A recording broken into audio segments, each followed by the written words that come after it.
बहू, तुम यहाँ क्यों आई? जाओ अपने कमरे में। शांति, ओ शांति, इधर आ, ये रसोई जरा धुल दे और चूल्हा भी साफ कर देना। लेकिन माँ जी, मैंने तो थोड़ी देर पहले ही ये सब साफ किया है और अभी तो गंदे भी नहीं हुए हैं। तू मुझसे ज्यादा बहस मत कर, जो कहा वो कर। बोलते हुए प्रमिला जी रसोई से बाहर चली गई और उनकी मेड शांति उनके बताए अनुसार काम में लग गई।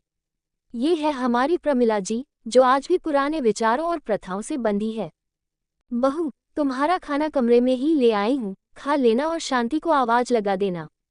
वो प्लेट ले जाएगी, तुम्हें रसोई में आने की जरूरत नहीं। प्रमिला जी की आवाज सुनते ही निधि, जो कि अपने कमरे में लेटकर फोन चला रही थी, उठ गई। मम्मी जी, आप क्यों बिना वजह परेशान हो रही है? मैं खुद आ जाती। और आज आपने मुझे कुछ काम भी नहीं करने दिया। मैं ठीक हूँ मम्मी जी, मुझे कुछ नहीं हुआ है। बहू, ये क्या बच्चों जैसी हरकतें कर रही हो? तुम्हें नहीं पता कि क्या हुआ है? इन दिनों तुम रसोई में पैर भी नहीं रखोगी। जो कुछ चाहिए मुझसे या शांति से बता देना। और हाँ, हो सके तो अपना बेड नीचे अलग फर्श पर लगा लेना, क्योंकि महीने के ये 5 दिन तुम रोज की तरह नहीं रह सकती। मेरे घर में यही नियम है और तुम्हें भी इसे मानना होगा। और 5 दिन बाद अपने कमरे के पर्दे, चादर, तकिए, डोरमेट इत्यादि धो लेना। प्रमिला जी इतना कहकर बिना कुछ सुने ही निधि के कमरे के दरवाजे पर खाने की प्लेट रखकर चली जाती हैं। निधि को समझ नहीं आता है कि क्या कहे। आज के समय में भी पीरियड माहवारी को छुआछूत मानते हैं। एक तो पीरियड में होने वाले दर्द से वैसे ही उसका मूड खराब था, प्रमिला जी की बातों से जैसे कई गुना और बढ़ गया। वह खाने की थाली वही छोड़कर अंदर आकर लेट गई। विशाल, निधि का पति, जब शाम को ऑफिस से आया तो उसने देखा खाने की थाली दरवाजे पर पड़ी है। उसे कुछ समझ नहीं आया। वो निधि को बुलाता हुआ अंदर गया तो देखा कि निधि लेटी हुई थी। क्या हुआ? ये खाने की थाली दरवाजे के बाहर क्यों रखी है? और आज तुम लेटी हो अभी तक, सब ठीक है ना? तभी शांति के बुलाने की आवाज आई, बहू जी ये चाय ले लो और भैया जी आपको माँ जी ने नाश्ता करने के लिए बुलाया है। इतना कहकर शांति चली गई। निधि, ये सब क्या हो रहा है? मेरी तो कुछ समझ में नहीं आ रहा है। तुम्हारी माँ के साथ कुछ बहस हुई है क्या? रोज तो चाय, नाश्ता, खाना सब तुम ही बनाती हो। सब साथ में बैठकर खाते हैं, आज ये सब क्यों?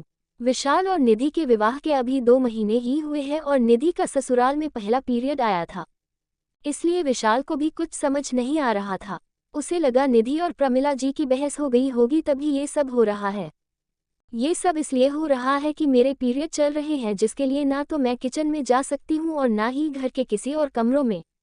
यहाँ तक कि मम्मी जी ने ये भी बोल दिया कि मैं अपने लिए फर्श पर बिस्तर लगा लूँ और पीरियड खत्म होने पर ये चादर, तकिए, पर्दे, डोरमेट सब धुलकर साफ करना होगा। विशाल, साफ सफाई एक अलग चीज है और पीरियड में उसका ध्यान भी रखना जरूरी है। लेकिन इस तरह का व्यवहार जैसे मुझे कोई छुआछूत की बीमारी हो गई है, निधि ने रोते हुए कहा। निधि, तुम पहले शांत हो जाओ और मेरे साथ बाहर चलो। हम साथ में चाय पेंगे रोज की तरह। मैं ये सब नहीं मानता। पीरियड ही तो आए हैं, और क्या हुआ है? तुम जाकर मेरे लिए अच्छी सी चाय बनाओ, मैं अभी चेंज करके आता हूँ। विशाल के कहने पर निधि रसोई में चाय बनाने चली गई। बहू, तुम्हें एक बार में बात समझ में नहीं आती क्या?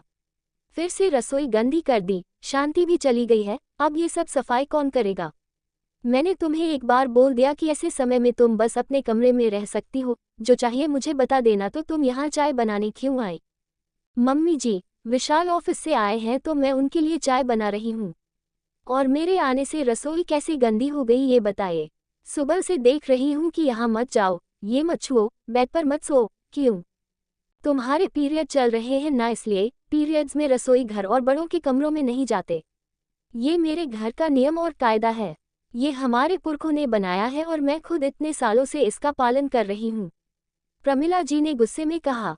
लेकिन मम्मी जी, ये कोई छुआछूत की बीमारी थोड़े ही है कि मेरे छूने से किसी और को हो जाएगी।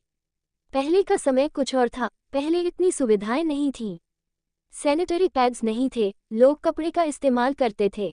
उसे बार बार बदलना और ऐसे में घर के कामकाज और भागदौड़ करना पॉसिबल नहीं था, क्योंकि उस समय शारीरिक श्रम ज्यादा करना पड़ता था। शरीर में होने वाले हार्मोनल चेंजेस की वजह से हमें शरीर को आराम देना होता है, इसलिए ये सारे नियम बनाए गए थे और समय के साथ साथ लोगों ने इसे प्रथा बना दिया। लेकिन अब समय बदल गया है, अब हम पीरियड्स में भी अपने रोज की दिनचर्या कर सकते हैं। साफ सफाई और पर्सनल हाइजीन का जरूर ध्यान रखना चाहिए, ये तो मैं मानती हूँ।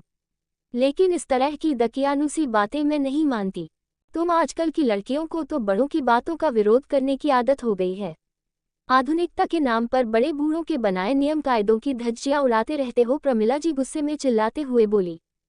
मम्मी जी, मैं किसी का अपमान नहीं करना चाहती, लेकिन मैं गलत का साथ भी नहीं दे सकती। माँ, निधि सही कर रही है। समय के साथ हम लोगों को बदलना चाहिए।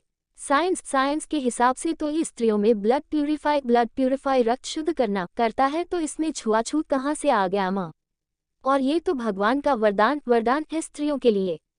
बल्कि हमें तो भगवान से शिकायत होनी चाहिए कि ये औरतों के लिए ही क्यों, मर्दों के लिए क्यों नहीं? विशाल ने प्रमिला जी को समझाने की कोशिश की। बहू, तुम इस तरह की बातें भी विशाल से करती हो। हमारे समय में तो मर्दों के सामने इसका नाम तक नहीं लेते थे। पीरियड्स के बारे में किसी से बात करना या चर्चा करना गलत नहीं है माँ, विशाल ने कहा। तुम लोग कितने भी तर्क वितर्क कर लो, मैं इन सब बातों को नहीं मानती। और गुस्से में प्रमिला जी बाहर चली गई। लेकिन आज निधि को इस बात का सुकून मिल गया कि विशाल सही और गलत का फर्क समझते हैं। दोस्तों, आप अपना विचार बताएं कि क्या पीरियड्स को एक बीमारी के रूप में देखना सही है या जीवन का एक हिस्सा है, ये मानना सही है? ऐसे ही वीडियो देखने के लिए हमारे चैनल को लाइक एंड सब्सक्राइब करें। Thanks for watching.